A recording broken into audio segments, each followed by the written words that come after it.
Today we will discuss about the class 10th science subject regarding the biology part, and this is our chapter number 1 from the biology, and the name of the chapter is life processes. And remember one thing, this syllabus is common for all the boards, either state board or the CBSE board. तो आज जो हम foundation course में specially 10th class का biology का first chapter जो है वो डिस्कस करेंगे लाइफ प्रोसेसेस के बारे में।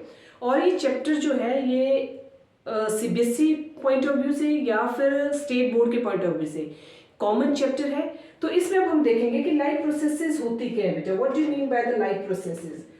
तो let us start with our chapter and biology. This chapter is from the biology.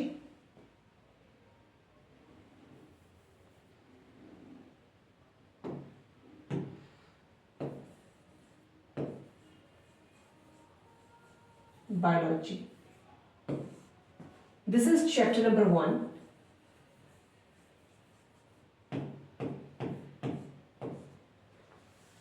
And it is common for CBSE and state board.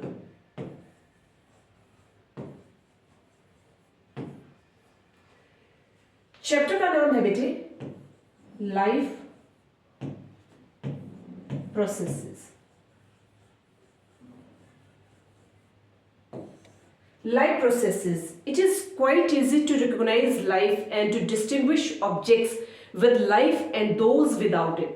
And every living organism possesses some important characteristics that the living organisms have. तो कौन कौन से characteristics हैं जो living organisms में होते हैं बेटे? Definite shape and size. This is the first characteristics that the living organism have. Second one is the, दूसरा हम देखेंगे कौन सा है, पहला आगे definite shape and size, second one is growth, third one is, तीसरा कौन सा रहेगा बेटे, रिप्रोडक्शन,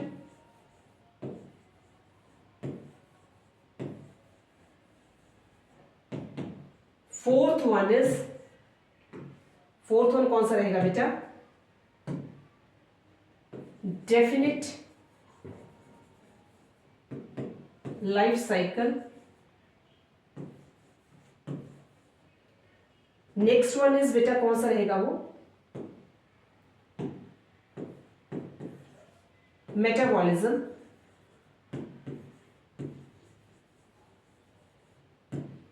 सिक्स्थ जो रहेगा बेटे that is movement,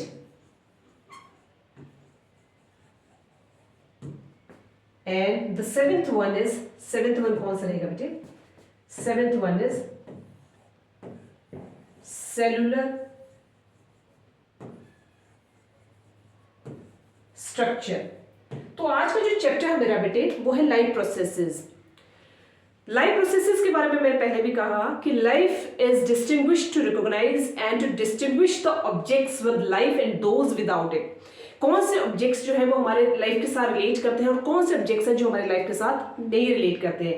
and every living organism they possesses some certain characteristics that they have in them.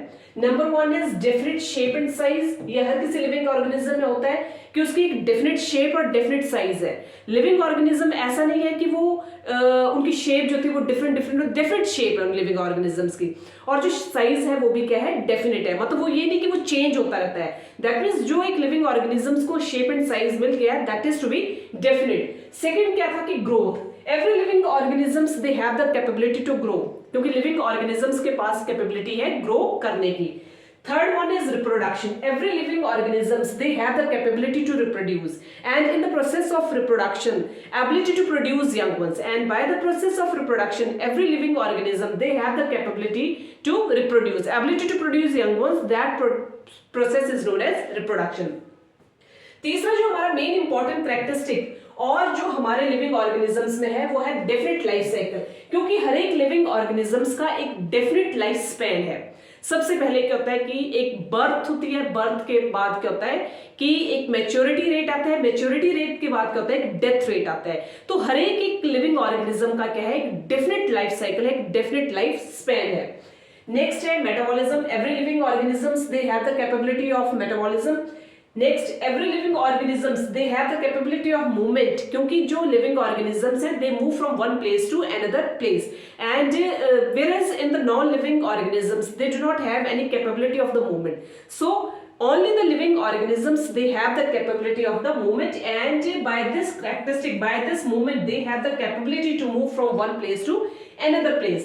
और जो लास्ट हमारा इंपॉर्टेंट कैरेक्टरिस्टिक है लिविंग ऑर्गेनिज्म का, that is the cellular structure. Every living organisms they have the they made up of the cells, वो cells को मिलकर बने हुए, and cells they have definite structure, and जो छोटे छोटे सेल्स होते हैं they grouped into the tissues। तो ये कुछ इंपॉर्टेंट 7 कैरेक्टरिस्टिक्स हैं जो कि हमारे लिविंग ऑर्गेनिजम्स में पाए जाते हैं। अब हम नेक्स्ट चलते हैं बेटे।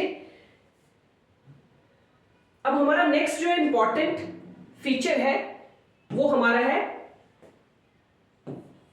Living organisms.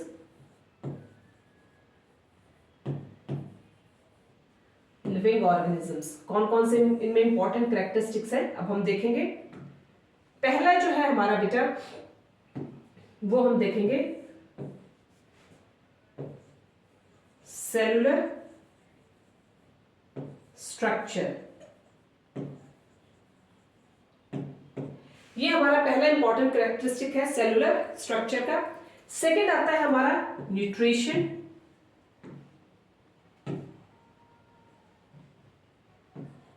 न्यूट्रिशन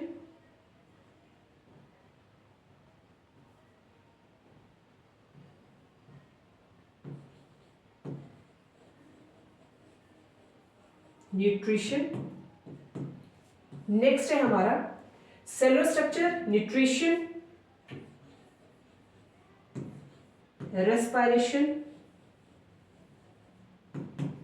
उसके बाद हमारा metabolism.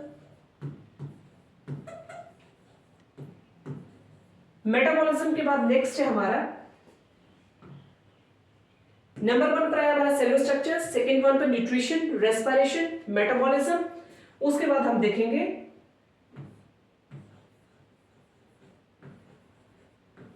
Movement, next one is growth, next one is reproduction, next जो आएगा बेटे हमारा उसके आगे जो आएगा हमारा definite life cycle, definite life cycle, and last में जो आएगा बेटे हमारा डेफिनेट लाइफ साइकिल रिप्रोडक्शन। देखो number 1 cellular structure, number 2 nutrition, number 3 respiration, number 4 metabolism, number 5 movement, number 6 growth, number 7 reproduction, and number 8 is definite life cycle. तो आप इनको note कर सकते हैं बेटे। और लास्ट में जो हमारा रहेगा that is protoplasm. protoplasm. So this is 9th. So बेटे every living organisms they have the capability, मैंने पहले भी कहा कि every living organisms they have the capability of some important characteristics in them, और उनके बिहार पर हम उनको क्या कर सकते हैं, कैटेगराइज कर सकते हैं। Cellular structure, every living organism is made up of different cells. Second one is nutrition. Every living organism they have the capability of nutrition, and nutrition is divided into 2 categories. One is the autotrophic nutrition and the second one is heterotrophic nutrition. Every living organism they have the capability of respiration, because all the living organisms they have the capability to respire. Metabolism, every living organisms they have the capability of metabolism. movement. Every living organisms, they have the capability of movement and they move from one place to another place. Growth. Every living organisms, they have the capability of growth. क्योंकि जो living organisms होते हैं इनके पास capability है, criteria है grow करने का, जबकि नॉन लिविंग ऑर्गेनिजम्स में जो है वो क्राइटेरिया नहीं है ग्रो करने का. उसके बाद reproduction. Every living organisms they have the capability of the reproduction, और रिप्रोडक्शन के बिहार पर हमारी जनरेशन जो है वो आगे से आगे बढ़ती है, क्योंकि ability to produce young ones and that criteria is only within the living organisms. उसके बाद डेफिनेट लाइफ साइकिल है, हर एक लिविंग ऑर्गेनिज्म का एक डेफिनेट लाइफ साइकिल होता है, और last one is the protoplasm. और इसको हमने जो है एक डायग्राम के जरिए भी देख लिया है कि लिविंग ऑर्गेनिजम्स में कौन कौन से इंपॉर्टेंट कैरेक्टरिस्टिक्स जो होते हैं वो होते हैं, जिनके बिहार पर हम उनकी क्या करते हैं, कैटेगराइजेशन करते हैं. उसके बाद नेक्स्ट बेटे हम देखेंगे कि वायरसेस जो होते हैं दे do not show any molecular movements in them, after that they infects other sales. And viruses, they do not have any metabolism of their own. उनका कोई मेटाबॉलिज्म नहीं होता है. Viruses do not have any metabolism of their own. तो हम लिख सकते हैं viruses, they do not have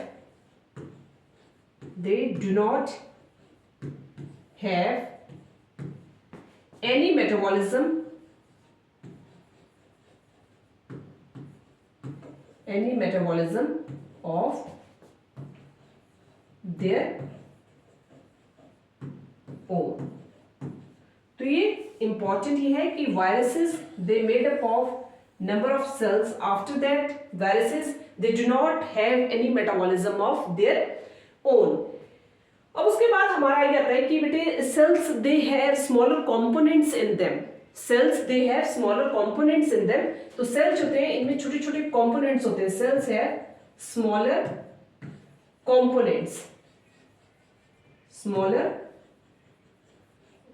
components in them,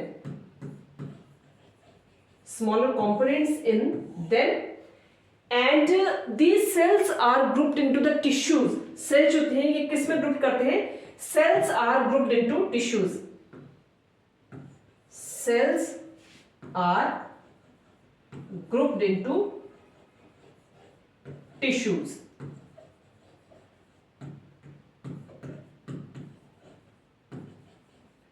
Cells are grouped into tissues.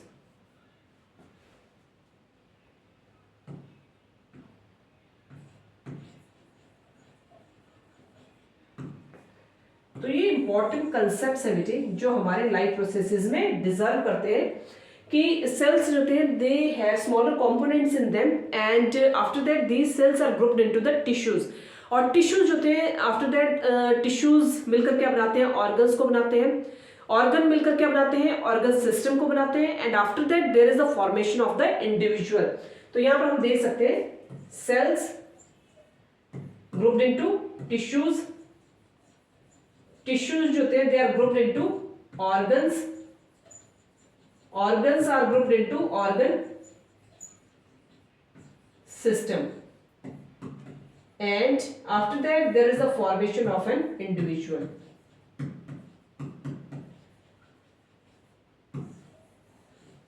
अब उसके बाद बेटे नेक्स्ट हम जाएंगे किस चीज के ऊपर, What do you mean by the life processes? क्योंकि हम लाइफ प्रोसेसेस के बारे में ही पढ़ रहे हैं, तो what do you mean by life processes?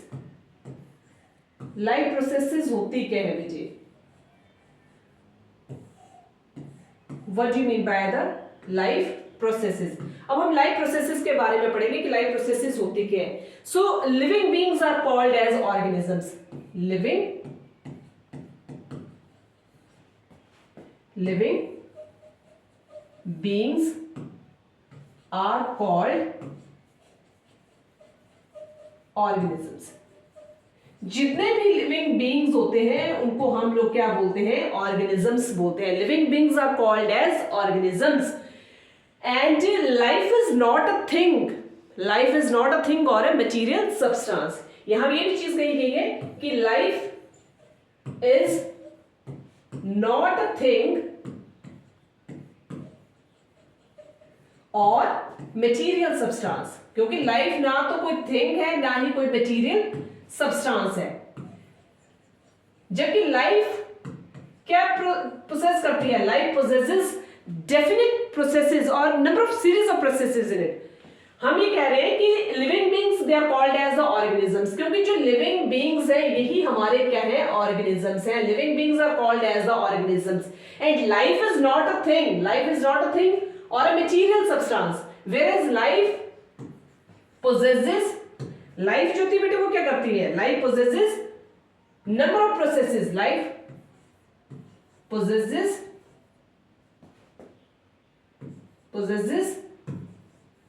number of series of processes,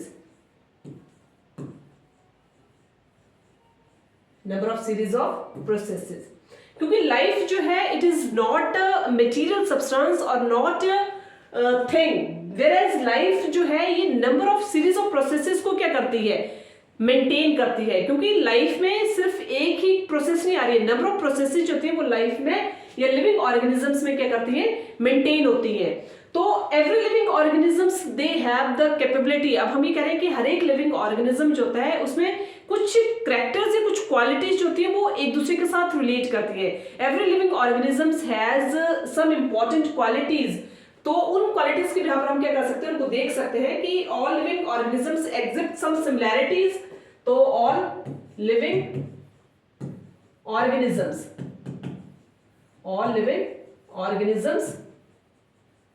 क्या करते हैं बेटे? एग्जिट सम कैरेक्टर्स, उनके कैरेक्टर्स जो होते हैं वो मिलते जुलते होते हैं and some qualities,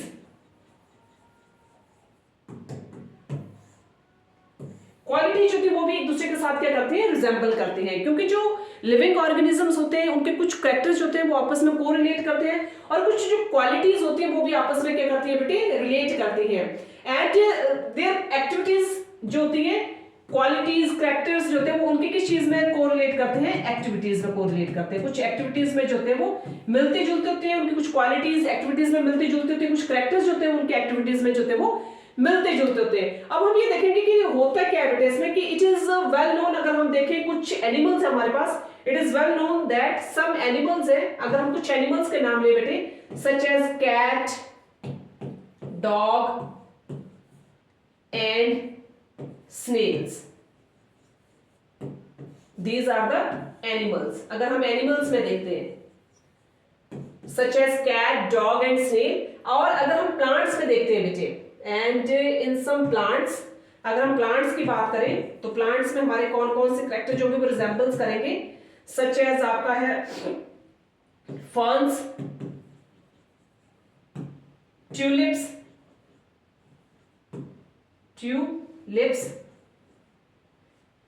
ferns, tulips, and all of them they resemble, ये क्या करेंगे? ferns, tulips and cat, dog, snails, ये क्या करेंगे?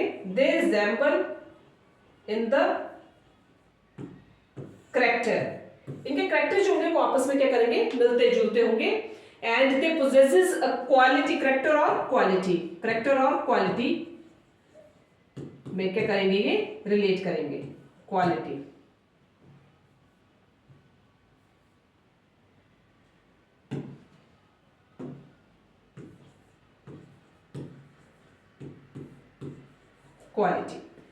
तो इस तरह से ये क्या होते हैं? एक लाइफ प्रोसेसेस है जिसमें चाहे हमारे एनिमल्स हैं या प्लांट्स हैं, वो कैरेक्टर वाइज या क्वालिटी वाइज जो होते हैं वो एक दूसरे के साथ क्या करते हैं? रिजेंबल करते हैं। चाहे वो उनकी क्वालिटी होगी या कैरेक्टर होगा उसमें वो एक दूसरे के साथ क्या करेंगे?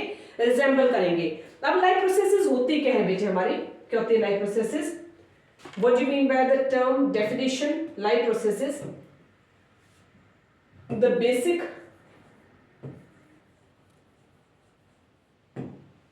functions performed by the basic functions performed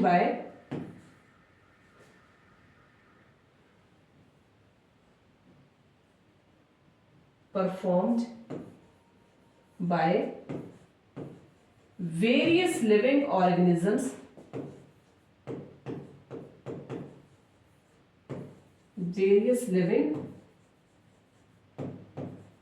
the basic functions performed by various living organisms to sustain themselves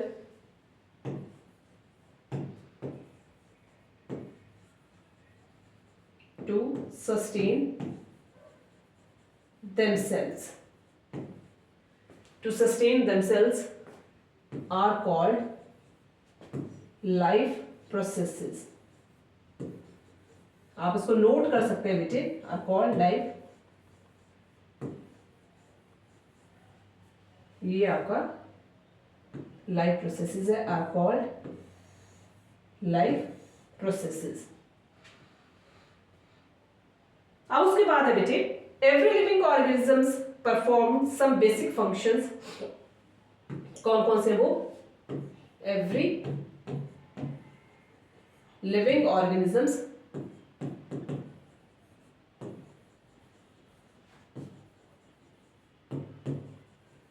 performed some function.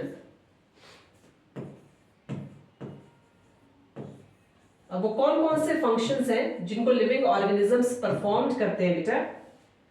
These functions are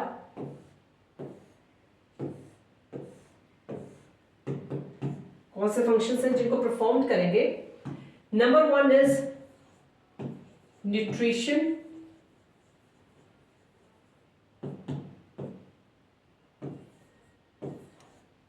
Second one is reproduction.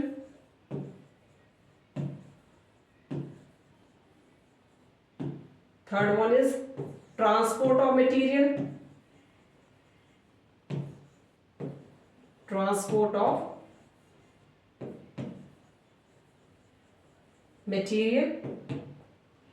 Fourth one is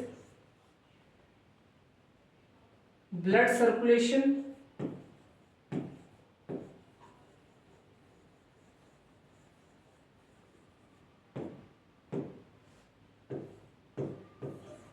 Excretion.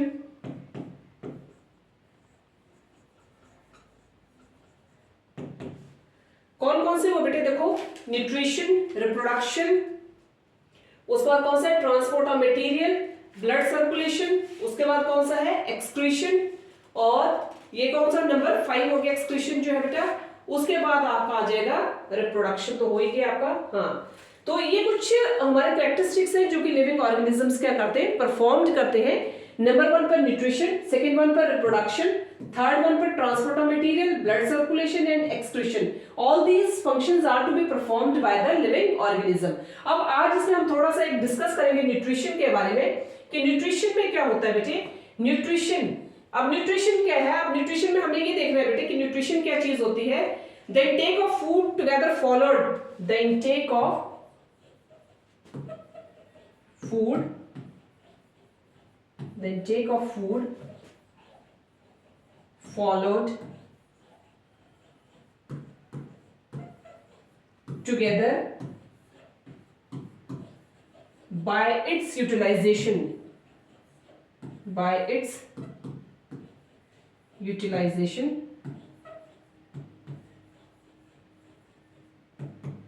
is called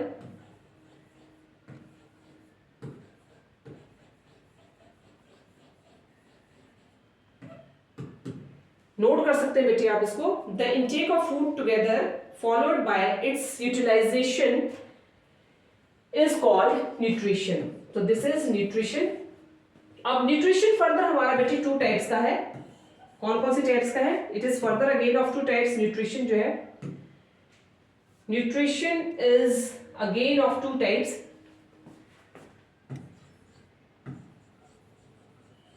अब nutrition होता है क्या बेटे? The intake of food followed by its utilization is called nutrition. दोबारा से repeat करिए. The intake of food followed together by its utilization is called nutrition. And nutrition is further of 2 types. कौन कौन सा बेटे? One is the autotrophic nutrition.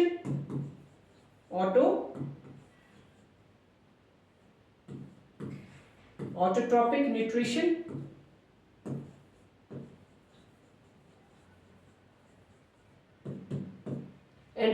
one is heterotrophic nutrition. Heterotrophic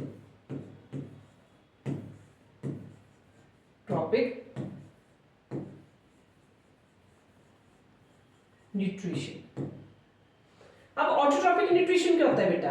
it is a nutrition, ये एक ऐसा nutrition है जिसमें the food is prepared by themself, जिसमें जो ऑर्गेनिजम्स होते हैं they can prepare their own food themself, they don't depend upon others for their food. So such type of the nutrition is known as autotrophic nutrition, in which the organisms they can prepare their own food themselves. Whereas in heterotrophic nutrition, the organisms they depend upon others, depend upon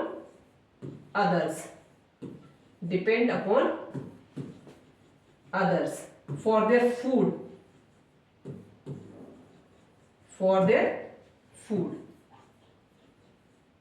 So such type of the nutrition is known as heterotrophic nutrition. Whereas in autotrophic nutrition, they don't depend upon others for their food.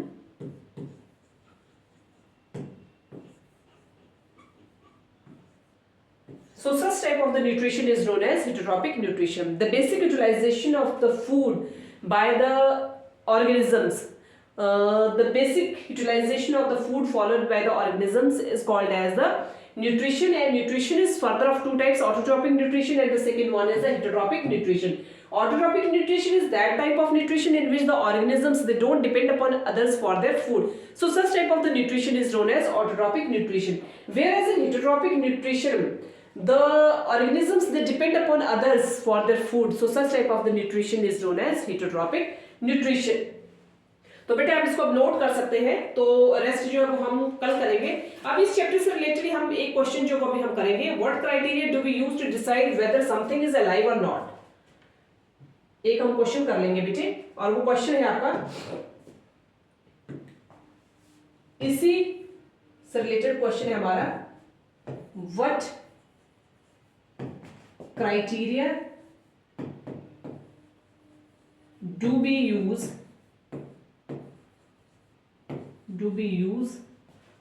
to decide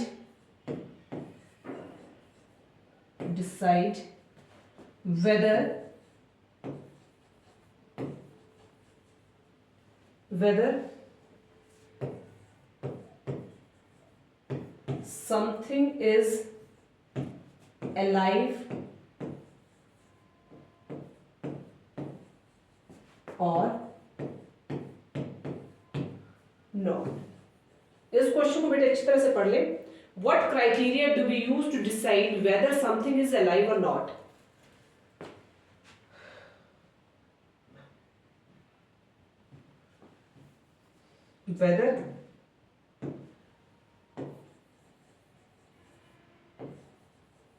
whether something is alive or not. क्या criteria हम use करेंगे जिससे कि हमें ये पता चल जाए कि कोई चीज जो है वो अलाइव है या नहीं, जीवित है या नहीं है. तो कौन सा ऐसा क्राइटेरिया हम यूज करें जिससे कि हमें ये पता चल जाए कि वो चीज जो है वो अलाइव है या नहीं है. तो बेटे थोड़ा सा आपने भी सोचना है कि कौन सा क्राइटेरिया हम यूज कर सकते हैं जिससे कि हमें ये पता चल जाए कि समथिंग इज अलाइव और नॉट. पहला तो हम ये करेंगे कि living organisms have cellular activities, जो कि मैंने पहले भी कहा था. लिविंग organisms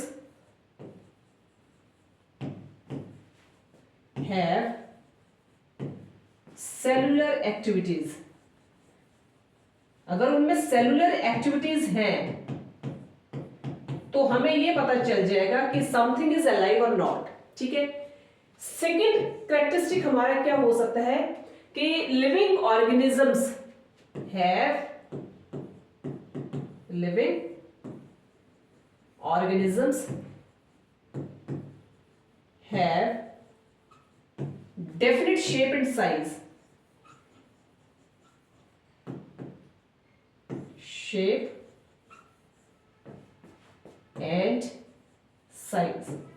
इसके भी यहां पर भी हम जस्टिफाई कर सकते हैं कि कोई चीज जो अलाइव है या नहीं है. उसके बाद ये हो सकता है हमारा कि दे show metabolism. Next important character जो है वो ये है कि दे शो मेटाबॉलिज्म। जितने भी लिविंग ऑर्गेनिजम्स हैं वो अगर मेटाबॉलिज्म शो करते हैं, after that we decide that something is alive. Metabolism, they show metabolism. पहला हमने क्या लिखा बेटे, आप चेक कर सकते हैं, लिविंग बीइंग्स अंडरगो,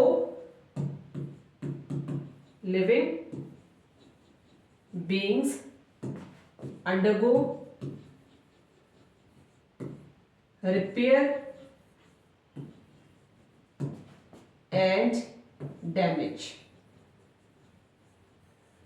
जो रिपेयर एंड डैमेज के अंडर जाते हैं तो हम ये कह सकते हैं वो लिविंग ऑर्गेनिजम्स है। Repair, damage and death. Repair, damage and death.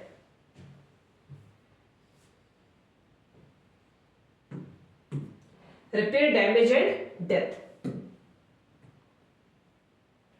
और क्या कैरेक्टरिस्टिक्स हो सकते हैं बेटे जिसके यहां पर हम ये देख सकेंगे लिविंग बीइंग्स जो है वो अलाइव है या नहीं है।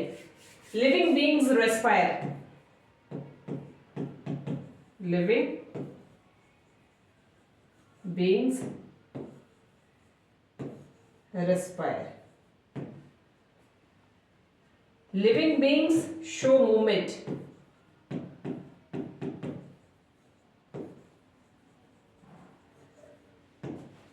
Show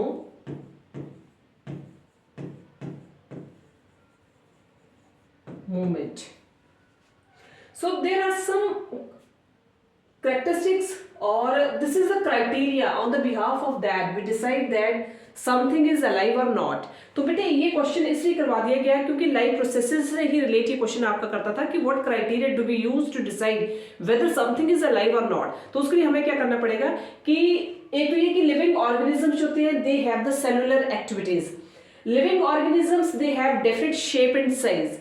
Living organisms, they respire, they show metabolism. Living organisms undergo repair, damage and death. Living organisms, they respire. Living organisms, they show movement because they move from one place to another place, because this criteria is only within the living organism. तो life processes में ये कि जो भी हमारी basic life processes है या basic processes that are to be maintained by the living organisms, that type of processes is known as life processes.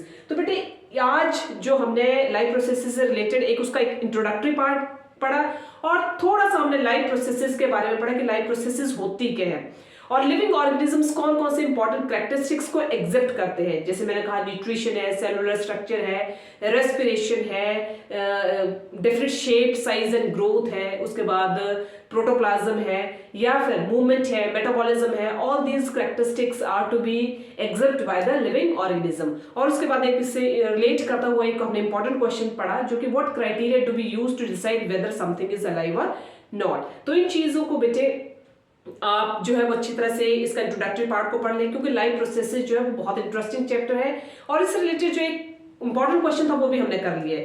कल हम आपके साथ दोबारा से बायोलॉजी का ही फर्स्ट चैप्टर लाइफ प्रोसेसेस का उसके जो नेक्स्ट अगला जो टॉपिक होगा उसको लेकर हम कल दोबारा फिर आपसे मिलेंगे। तब तक आप इन क्वेश्चन ये जो क्वेश्चन मैंने करवाया है और जो उसका इंट्रोडक्टरी पार्ट और लाइफ प्रोसेसेस के बारे में थोड़ा सा बताया है उसके बारे में आप जरूर देखें।